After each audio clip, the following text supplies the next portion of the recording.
Ladies and gentlemen, we welcome you live to episode number 41 of the Primetime Rundown interview series powered by StreamYard right here on the Eastern Observer and the I-95 Sports Network, Zingo Channel 198. I'm Joey Jarzynka. We cannot thank you enough for joining us here on this Thursday evening. We are joined by 2008 fourth-round draft pick by the Philadelphia Eagles, former NFL safety Quintin Demps. Quintin, how are you today, and how have things been in quarantine for you? I'm doing amazing today. If we think about today, I'm doing really good. Things in quarantine has just been a disaster, just like I'm sure everybody in the world, man. It's just really been tough to adjust, man, and adapt to something that we didn't even prepare for, really. So, man, but we're getting through it. Like everything is everything, man. Just trying to stay positive and hope for the best. Yeah, that's perfectly said, especially because people are out of work and now Yeah, we're starting to see, especially in professional sports and where you once were in the NFL, cases are beginning to rise and games are not beginning, or they will not be postponed, such as actually tonight in roughly a few minutes. yeah. Green Bay, San Francisco, we got a whole bunch of Niners that are testing positive, and who knows? We'll see what happens moving forward. But let's get right into this. For those that are just joining us here for the first time, we are 41 episodes in with numerous football players, numerous hockey players, baseball players, sports executives, and many, many more that we've come in contact with. And Quintin Demps just adds to the list. And we're going to find out who Quintin is just even more than what we used to see in the media guide many, many years ago. So, Quintin, let's get things started here. As we brought up earlier, you were a 2008 NFL draft fourth round pick by the Philadelphia Eagles, my favorite team. Pick 117. And let's revert back a little bit to how you got into football. So you were born in San Antonio, Texas. You went to Yeah. Theodore Roosevelt High School, and you played football, and you also ran track. You graduated in 2003. Now, you obviously had two sports under your belt. One of which being track and field, obviously. Now, what made you go down the football route as opposed to running track? Hey, I was actually pretty good at basketball too, man. No, but I mean, like track was just like a supplement to football. Like you just ran track to be fast for football. I Yep. know I did. Like I just ran track because it was fun. It's like it's one-on-one competition, like for the most part, or like even the relays are fun. I just did track because I'm an athlete. What I mean, it wasn't like I wasn't gonna run like a 9.8. When what I mean, I was fast, but I wasn't like blazing. So we just really ran, man, just because it was like part of being a good football player. I Yeah. didn't think track would ever take off. You know? Yeah. Yeah. It's crazy because again, as a junior and a senior in football, things really took off for you. No pun intended. You led the team. You helped lead the team to a district title. You were named second team All District 26-5A, which is really cool. And then as a senior, things got even better for you. Your career, your performance continued to progress forward. And as a senior, you were named All Greater San Antonio selection as well as All State Honorable selection as well. So now, as you are continuing to improve and you're garnering all of these different awards, what are you thinking to yourself that, you can eventually make it somewhere? Yeah, man. Like you said, man, it just kept piling up. Like just different awards, different achievements, and everybody kept saying, man, I should be D1. Matter of fact, I had got in trouble. Quick story. I had got in trouble, man, to where like I had to go see a judge. I think it was a traffic ticket or whatever, and the cop was just being a butthole. And so I ended up spending the night in like a little juvenile center with just me myself though. It wasn't anybody else, but it was like a little neighborhood. And I saw the judge, and the judge was like, "Man, word around the street, man, you should be a D1 athlete right now. Like you should be a D1 athlete, next year after your senior year." And so, man, everybody just saw it. I began to hear from everybody like, "Man, you good. Like you can be something with yourself." Like, and so, sure enough, man, I just put my head to the grind and just kept going. And sure enough, I was able to get a scholarship. It's really amazing just to, and a lot of people say you're at the right place at the right time. In your case, you were in the wrong place at the right time, which really, again, it's really amazing to say, because who would think that when you're facing a judge for a traffic ticket, that someone says to you that you can really be something? Yeah, And all of a sudden, you did get a scholarship, as you alluded to, and you then went to Division I UTEP, also known as University of Texas at El Paso. So talk about how you eventually got to UTEP, but then also, did you get any other offers from anywhere else, or was UTEP the place? Yeah, man. So it's funny because like where I'm from, man, my mother was 14 when she gave birth to me. Just a little backstory. Yeah, She was of course. 14 when she gave birth to me. So like I didn't really grow up with too many father figures in my life, and my dad was never around. So I never knew that, you know, I had to take my SATs early, or like I never been advised to, like, you know, study for the SAT, the ACT early. And so to answer your question, I had like, a whole bunch of schools come by, like deep, like Nebraska, Texas A&M, Kentucky, like big schools came by, but it was like, you know, his grades are low and he hasn't even took his SAT yet. Yeah. You know what I'm saying? So by the time I realized I had to take the test, like how important the test was, it was like late. And so UTEP was the only D1. Like they were like, we're gonna wait to see if you can pass this test. If you pass this test, we'll give you a scholarship. Because like if I didn't pass the test, then a team would lose a scholarship. So no other school wanted to wait for me to do that, right? They're like, we don't, you know, he's not gonna do it. His GPA is already low, so he probably won't pass. But UTEP was the only D1 that said we'll wait for you to see if you pass. Like we'll risk losing a scholarship for you to see if you pass this test, and then you pass it, you can come to our school. So if it wasn't for UTEP, man, I'd probably been at a junior college, Kilgore Junior College or something like that. So Yeah. it's really just like my credit to UTEP, man, believing in me, you know, that I would pass that test. But because that was my last draw to get D1, really, to pass that test. They have to wait on me. Now, if you, let's say, did not pass that test, just hypothetically, if you did not pass that test, then was there a plan B for you of another school to go to? Obviously, as you said just a few seconds ago, that you had the offers, but the asterisk there was that those schools did not want to wait for you. Was there another school besides UTEP that said, okay, we'll wait for you if you can, if you can pass it?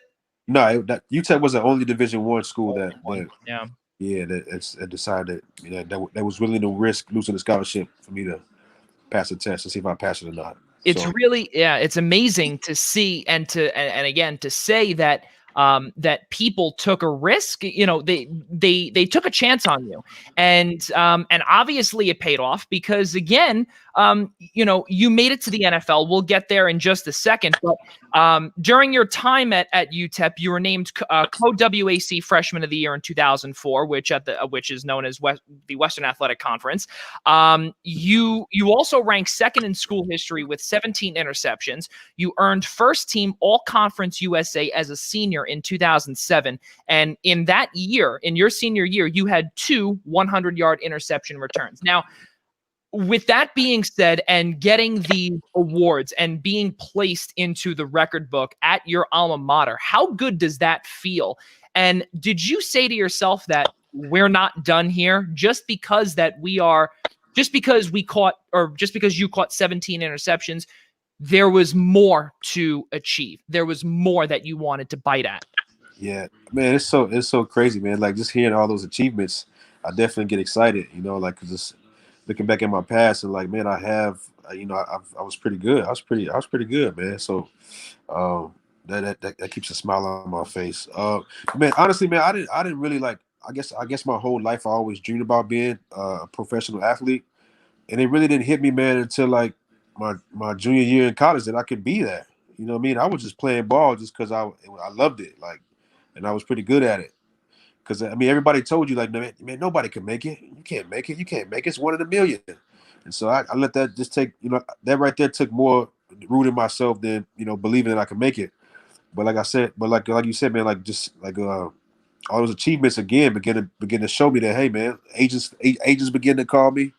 And so yeah, man, my senior year, I was like, man, I'm hungry. I got more to prove. Like, I'm about to get drafted high. I want to put on an NFL helmet. I want to be one of the best to ever play. So it definitely drove me, man, to want some more. To be able to get that self-esteem, to get that self-confidence, and to get that adrenaline, to be able to keep on going regardless of of the, as you said earlier, the non-father figure. Your mother had given birth to you at 14, and you look around and you say to yourself, there might be other guys on the team, or maybe that you see that have, for instance, normal family, whatever it is. There's never the word normal, but they have a father, a mother, sister, whatever. The point that I'm trying to make here is, I think we might have lost you for a quick second. There we go. We got you back here. The main question to the point that I'm trying to make here is that you didn't have, you had your mother, as you said. Now, when you could not, let's say, for instance, you did not have it in yourself to say, I can't make this and I'm not going to be able to do it.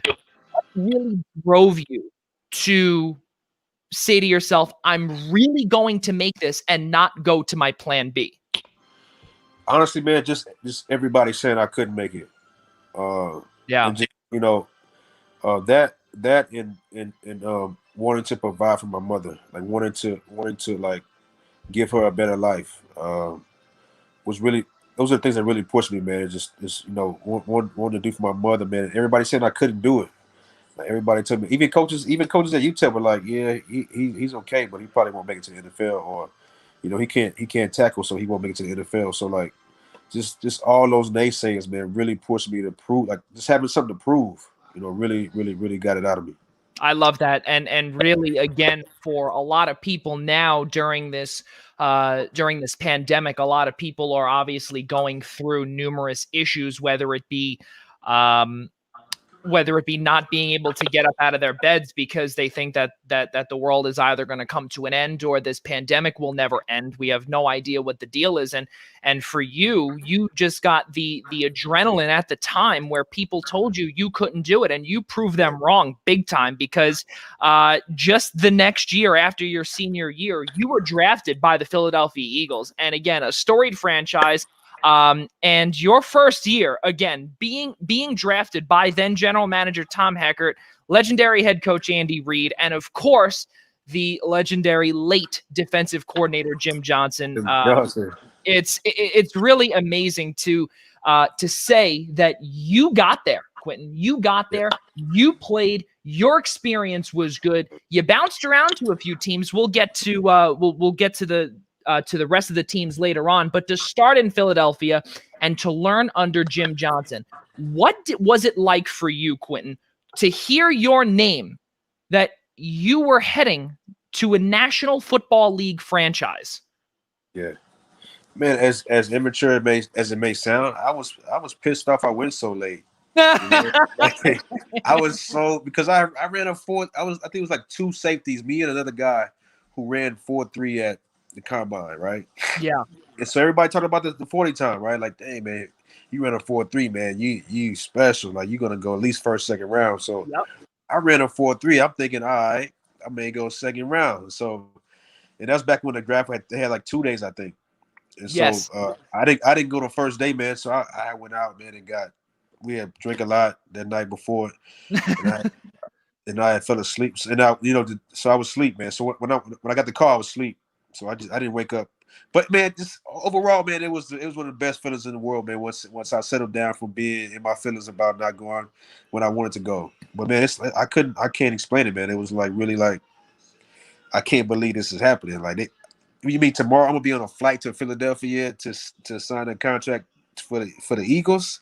You know what I'm saying? So it was just hard to believe, hard to grasp, man. But it was one of the best feelings ever, man. You get the phone call like Andy Reid, like, hey man, what are you doing? I'm trying to call you. I'm like, man, I was asleep, coach. He's like, man, well, we're gonna draft you.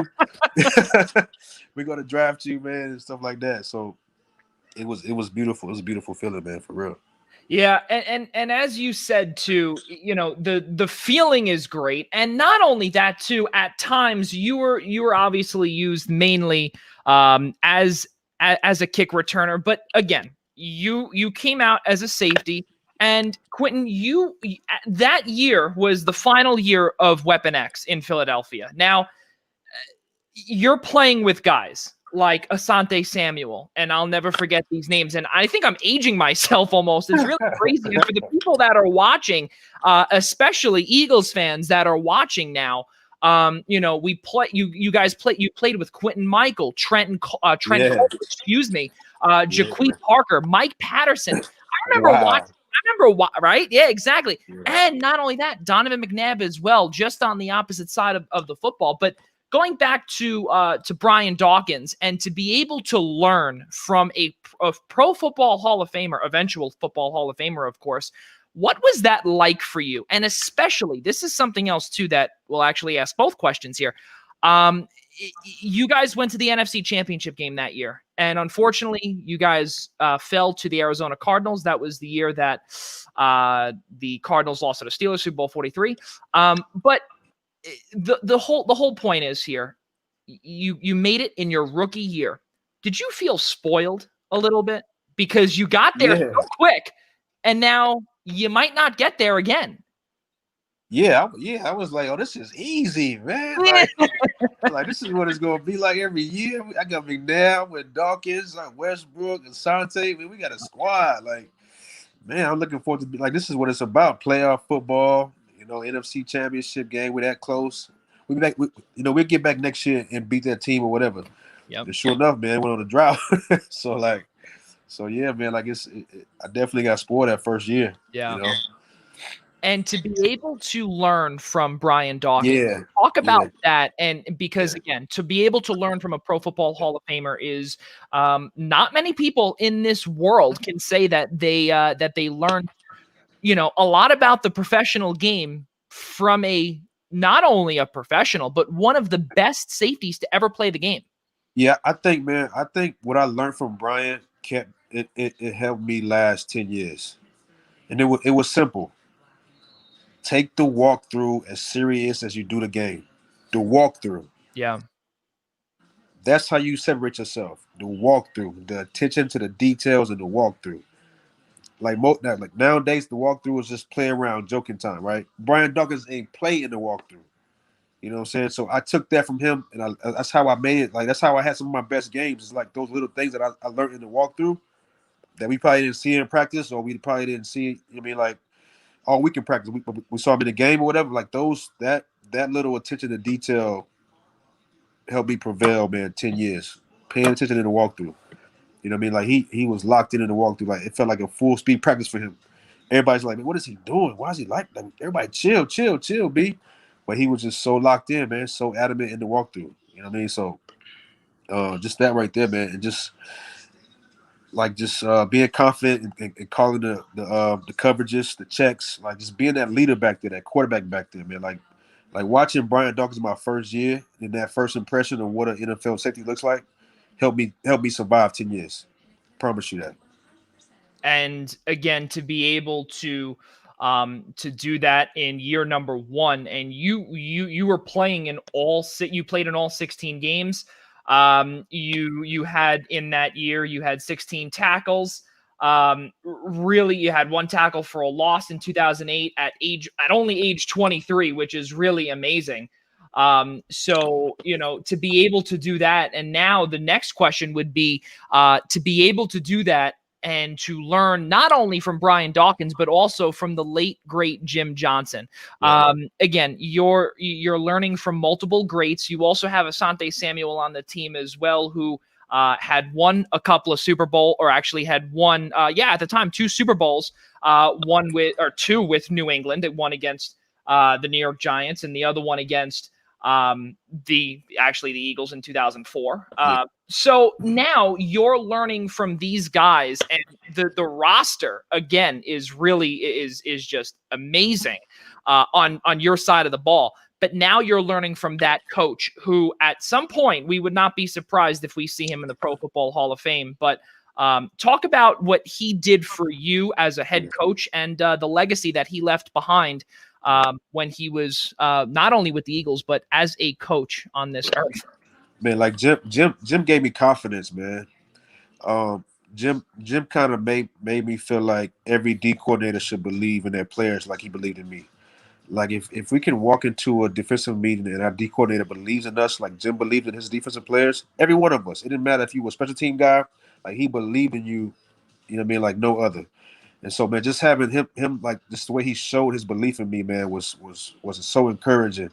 And I remember the last thing he said to me, like one-on-one, was he's like, because they had let go Brian Dawkins or whatever, and I was named the starter, and I had came off of straight amazing OTAs, and I on the way out of the meeting one time I saw him, he said don't let up. He said Q, don't let up. You're doing amazing. Don't let up. And sure enough, man, that kept me too. Like that propelled me to go 10 years. But just learning from him, man, just on how to be like a coach, how to believe in your players, and how to get the best out of them, man, was very, very encouraging. Now, a lot of people go through the business side of football, which really, again, it either occurs early, it occurs late, or potentially it may never occur, where you may be shipped out of town, you may be waived, you may be cut, you may be traded. And for you, unfortunately, there was a time when your tenure in Philadelphia was over. And I'm sure that when you came out of the draft, you thought, and just to think that I'm going to be a Philadelphia Eagle, but when you came out of the draft, what was the business side of things? How did that all come about to you once eventually it happened in 2009, or excuse me, early 2010, when you were waived by the Eagles and your time there was up? How difficult did that feel for you? And did you ever prepare yourself for that? Let's say when you were drafted, like, okay, I'm drafted now, but I also have to realize that the honeymoon not only is over, but now we're getting into money, we're getting into business, and this could be short-lived.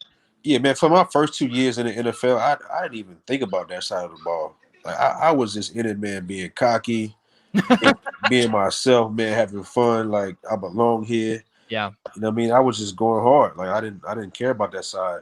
I first got introduced to that side like my second year in the NFL when I got cut, man. I got cut, and they kept three safeties on the roster. It's usually four, right? Yep.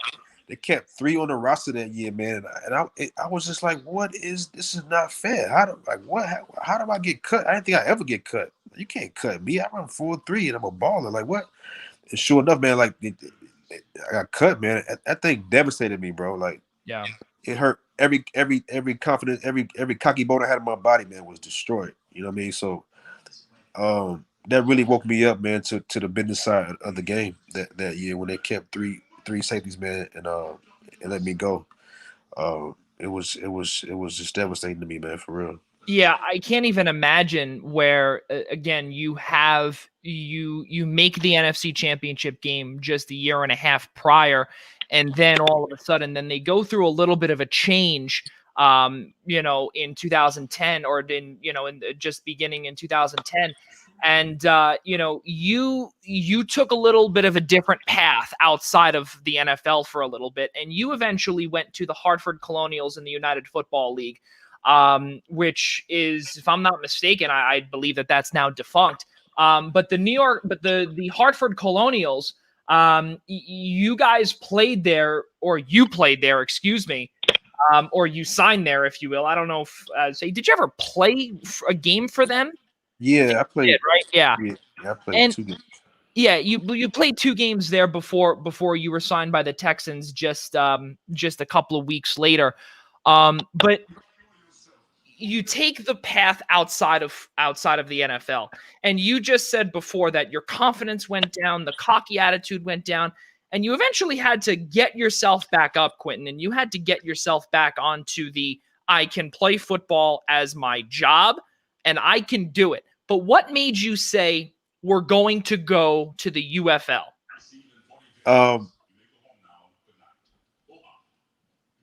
Money. At the time, I was hurting for. I didn't have a lot of money. I didn't do well. I didn't do well with my money, and I wasn't getting any phone calls from teams. I was just on the street working out for like 8 weeks. And the funny story about that is like the Eagles actually called me back like week 6 or something, right? Well, as soon as I signed my contract to the UFL, the Eagles called me back. I haven't even like unpacked my bags in the hotel yet. Yeah. But for the Hartford Colonials, right? And the Eagles were like, man, we want you to come back. We got some injuries. We're gonna sign you back, right? But I already signed a contract to the UFL. Uh-huh. So they didn't let me out, man. And I was so pissed, man. But I was like, I just took it on the chin and I kept going, man. But that's a funny story. But Yeah, man. Like I was hurting for money, and so we're like, I gotta do something, maybe. My wife and I, like, I gotta do something. We need some bread. So Yeah. I went down there, man. They were calling me all the time, like, man, come down here, come play with us, come play with us. And I was like, no, I'm gonna wait. So finally, I was like, I'm not gonna wait anymore. I'm just gonna go down here to Connecticut, which wasn't too far from Philadelphia. Mm-hmm. And sure enough, I got on that team, which makes some quick money. Yeah, it's again really really great to be able to see that you're wanted, regardless Yeah, of being cut. And now, just again, less than a month, 29 days after you sign this contract, you go to the Houston Texans. Now, we actually spoke with someone that you're probably familiar with in Cecil Shorts. And we got the feeling when, not only from him and for all the viewers that did not watch that interview, where he was hurt as well, where he was traded. He thought he was going to be in Jacksonville for his entire career. And now we're getting your side of the story, Quintin, where you take that route outside of the NFL, but then, as you said, it killed your confidence. It killed your cockiness. But 29 days later, you're back in the NFL. Now, talk about that confidence and that cockiness, if you will. How did it spike up for you? Now you're down in the Lone Star State in Texas. Honestly, I don't think it's spiked up. I was just like, because I think we had 4 weeks left in the whole season, so I was just happy to be on the roster as far as like money wise. I mean, I still didn't know if I could know what I had to give to the NFL. I just knew that I belonged there, but I didn't know if I was going to be a starter, have a role, whatever. So it was just like me kind of going through the motions at that point. Like, man, I'm just going to collect this check. I'm going to be inactive every week. You know what I mean? I'm just happy to be here. So that year was kind of like, but I mean, like, it was more so just, like relieving that I'm back. It was like more relief that I'm back than, oh yeah, I'm gonna show somebody. It was just like, man, I'm glad to be back. Like I'm humble. Now I'm just glad to be back. The opportunity to, you know what I mean, to have an NFL jersey on. You know what I'm saying? I was just grateful at that point. It wasn't even about cockiness, confidence. It's about, man, just being grateful to be here. Yeah, not many people can say that they've ever donned an NFL jersey other than being a fan, and for you to don the jersey and to put on the pads is really amazing, whether it be in a practice squad setting or even to be able to replace the defensive end Jesse Nading, who was put on injured reserve. You took his roster spot on December 7th, 2010. But then I think that was right before week number 1 of the 2011 season, you were cut, but then you were re-signed by the Texans a month later. So now Houston is starting to play with your emotions now. And, that again, as we brought up before with the business side of things, you get a little cocky. Now you're humble again, but now nothing really elevated in terms of that cockiness. Now you come back into the locker room following another injury, and you play yourself into a multi-year contract. Now that you played yourself into that contract, how great did that feel for you, and what did that do for your confidence? That felt amazing, because I think just everything prior to that was building my confidence back up. You know what I mean? And so that right there just kind of solidified me to a place where I belong here. Now it's time to be a leader here. You know what I mean? So it's just like you said, it's just stepping stones. Like, and you're doing it really well, man. Good job on your research. So I just kept building up. You know what I mean? So now that I belong here, let's lead here. You know what I mean? So that's what it was. Like, let's take over here now. You prove you belong. Now let's take over. Like, what's the next step? Now, you bounced around a little bit following your time in Houston, but obviously you had a second stint. You then went back, but you also came actually up here to the tri-state area again, and you're all too familiar with this area. And you signed first actually in 2013 with the Kansas City Chiefs, and then following your time there with the New York Giants. With Kansas City, you were there in 2013. 2014, you had 4 interceptions with the Giants. And then in Houston again with 2015 and 16. And then you were picked up by Chicago, and you signed a 3-year contract. So again, now the money part is, there should be no issue there with the money. You get there, and you're playing for, you're trying to prove yourself there, and unfortunately, you suffer a fractured forearm in only week 3. Now, this is the first time, Quintin, that we've seen an injury from you. And again, now we're playing with injuries. We're not playing with, the business side of things. Now, unfortunately, you have to put on the injured reserve. You're done for the year. How much did that hurt? Not talking about the injury, just to be able to say, I got there, I got where I'm trying to prove myself, and now the injury bug kicks in. That was probably the most frustrating part of my whole career. It's like finally getting a big deal, finally getting my name respected as one of the good safeties in the league, having something to prove, and something I can't control happens to where everything is taken away. Yeah.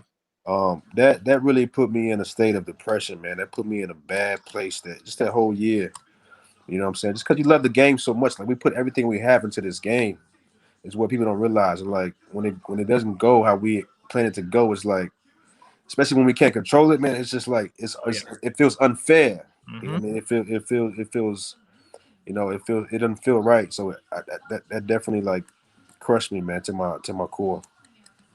Yeah, to be able to, or to not be able to, if you will, to get to play the whole year. And again, unfortunately, just the following year, they let you go, and you haven't been in the NFL since. Now, with going back to the whole point of the confidence level, which really would be the whole basis of our conversation here, Quintin. There's so many issues out there, whether it be the pandemic, the unrest in the country and the world, and the confidence isn't there. The money, especially the money, is not there. That the money's not there either, and also the ability to get out there, to work out, to be able to become an aspiring athlete or whatever the case is. How do you tell someone that is an aspiring football player, especially now in college too, say that or let me rephrase that. For those people that are in college right now and are having trouble adjusting with the college life or the college experience not being what it normally is or the new normal, what do you tell them to say you're going to get there eventually? How do you do that, and what would be your advice to those? Man, that's tough. But I mean, the thing, because I hate being cliche, so I don't want to just say, I wouldn't tell them anything that sounds cliche, man. But I would just encourage them, man, to like feed their mind positive things, man. Like and take advantage of this time that they have to learn something different, to find out more about themselves, like like really dive into life after football, even though you haven't even got started yet, just begin, man, to really just figure out who you are, man, and love yourself, man, during this time, because it's definitely like you said, man, it's uncertain, and it's just, and I feel sorry for the high school seniors, man, especially in Illinois, where we haven't even played a high school football game, you know what I mean? So it's one of those things, man. I don't know what to say, honestly. To be honest with you, I don't know what to say. It's just. Yeah, it's very tough, especially out here in or where I am on Long Island. There was at one point there was a decision from the governor's office where they said, all right, well, now it's up to the local governments, and then all of a sudden then it went back up to Albany, and he axed it. So you're right, because especially out here too. And just one state over in New Jersey, they're playing, and they're playing at a high level. Yeah. in high school ball, and it's really difficult because those kids that are sitting out, they might not ever be able to play, especially as you said, the high school seniors. They might be going out without ever playing a year on varsity or in the Yeah. 12th grade, whatever it is. Right. It's so tough now. Now I want to go back to more of you, and because we are in these uncertain times. Now let's fast forward to Quintin Demps in 2020, and following 2 years out of the NFL, and we are now in in the middle of a pandemic. Now, your thoughts when you first heard this, and what were your thoughts, especially because with your wife now and now post football, what was it that you thought was going on here? I just thought it was like going to last a couple weeks where we had to just stay in the house for a little bit, let this thing pass on by, and everything will be fine. Me, I'm a football player, so it's like, oh, it'll be fine. It ain't that serious. Like, okay, and then I started seeing people die from it, and like more people die from it. It's like, oh wow. And then things are closed down. Businesses got to close. We got to wear masks everywhere. Like, I mean, I'm baffled like anybody in the world, man. I'm just like, wow, what is going on? What is this? What are we gonna do? I'm we sat in the house like 2 months, man, like not being able to do anything. So it was just, man, it was, and it's still going on right now. I'm just blown away, man. I've never lived through this kind of stuff, So even for my kids, my children, man, it's like they're going to school online. It's like, wow, like we really in a pandemic, and it's affected everything that we do. Everything that we thought was normal has been changed because of this pandemic that we had no control over. So it just really put us in a place, man, of having gratitude every day, man. Like being able to wake up in the morning and just be thankful that we're still here. We got loved ones that's still here. It's just really put that on the forefront, man. It's just stay in today.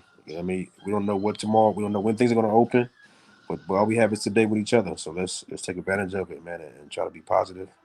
And do the best we can. You know what I'm saying? It's just weird, man. It's just. Yeah. And the unknown, as you said, is really is frightening for many, not only for children too, but also for us adults, where again, as you said, we've all never lived through this. This is something that every single person on this earth has never lived through, because 1919, when the Yeah.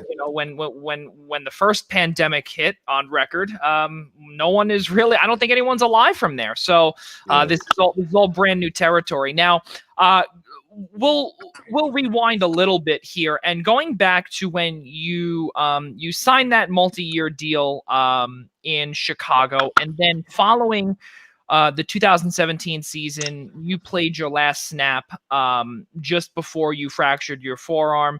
That ended your playing career. Now, following the 2018 season, or following the 2017 season, rather, did you say to yourself that you were ready to continue to play? What was your mindset to be able to come back to the NFL? Was it there? Did you say, we're done here? What was going through your mind?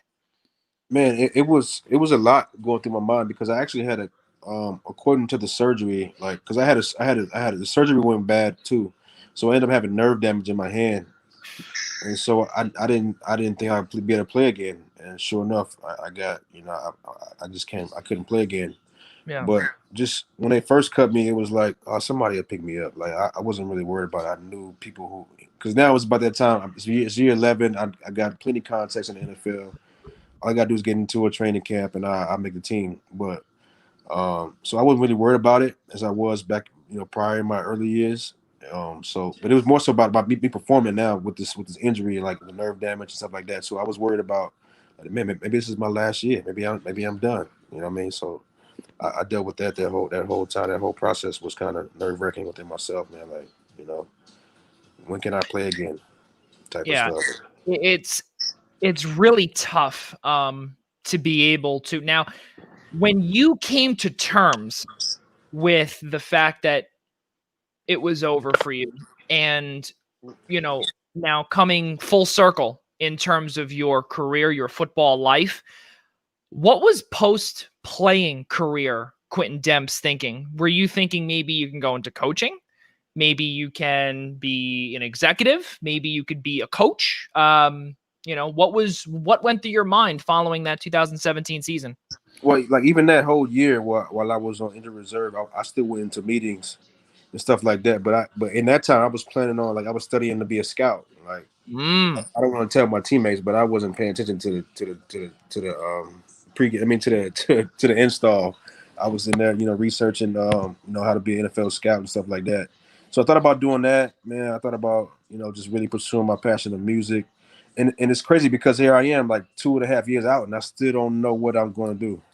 Like this is the thing. This is what we deal with as NFL players, man. It's like when we're done with the game, man. Like it's just if we haven't prepared for this mentally as a person, like it's a whirlwind, man. It's difficult. Like it's like you can do so many different things, but what are you like? It's just like it's hard to explain, But I'm still in this place of I don't know what I'm gonna do.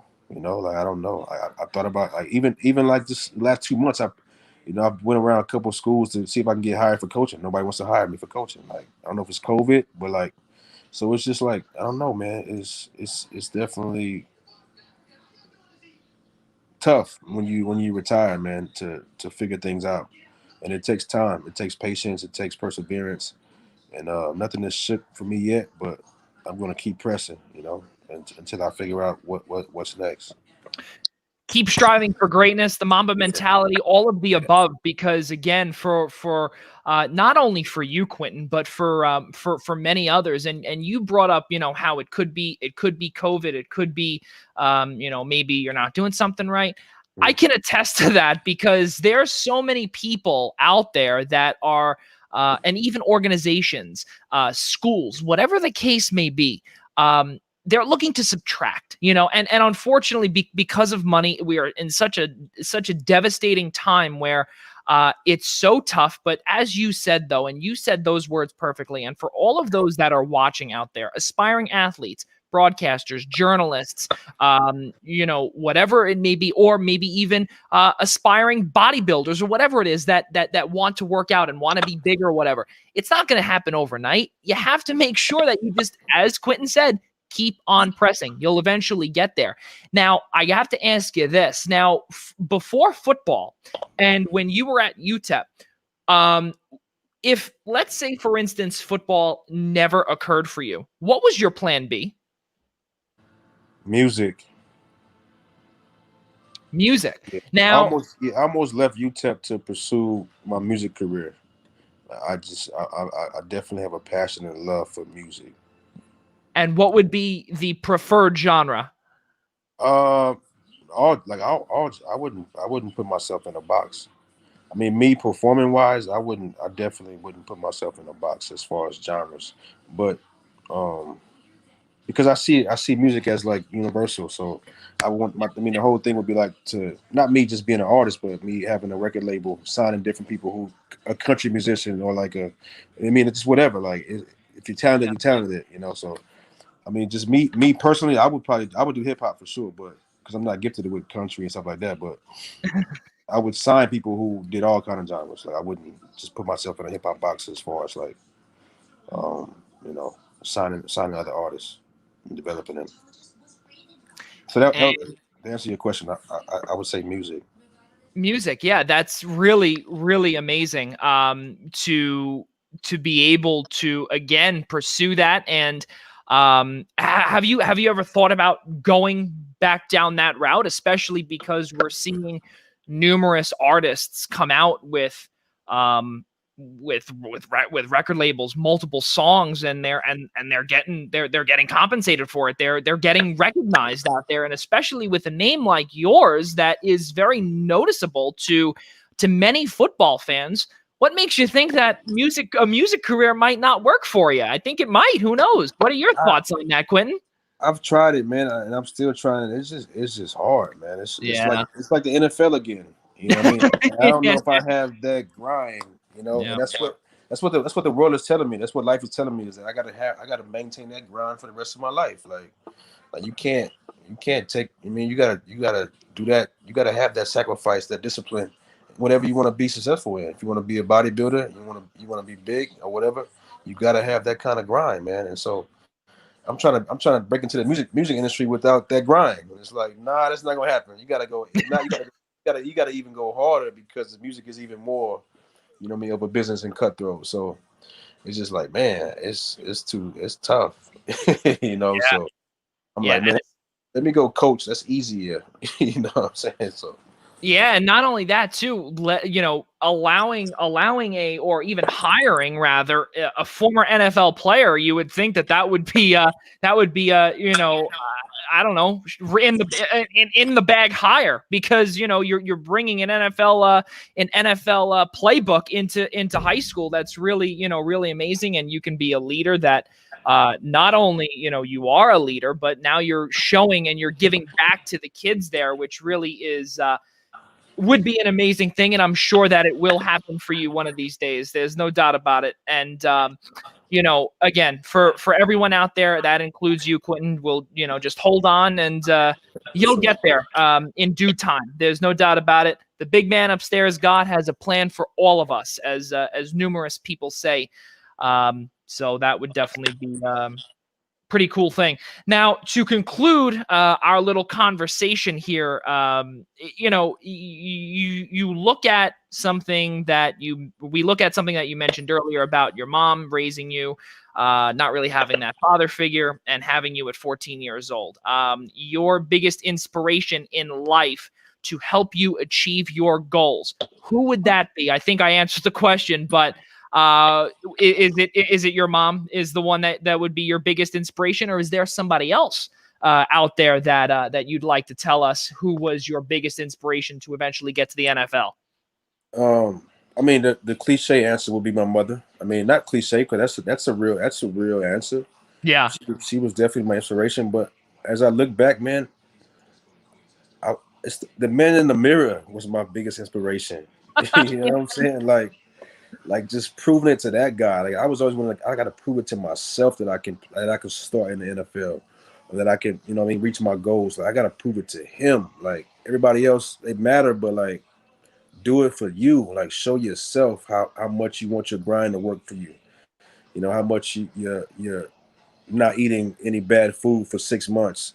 Like how you want that to pay off. Like you got to show yourself. Like inspire yourself. So like my mother was definitely an inspiration, but man, at the end of the day, man, I was my own like inspiration. You know what I mean? Like I it was something within me. The fire burned within myself to keep me inspired. Honestly. And with the final two questions, we actually got one viewer question in here from YouTube. One question this person asks is actually anonymous, but asked what your typical game day routine was when you were in the NFL. So if you'd like to answer that, that would be you're Yeah, on the clock, if you will. What would be or I guess yeah, what was your typical game day routine? yeah. So game days at Sunday at about 12 o'clock. Right, about noon, 1 o'clock Eastern time.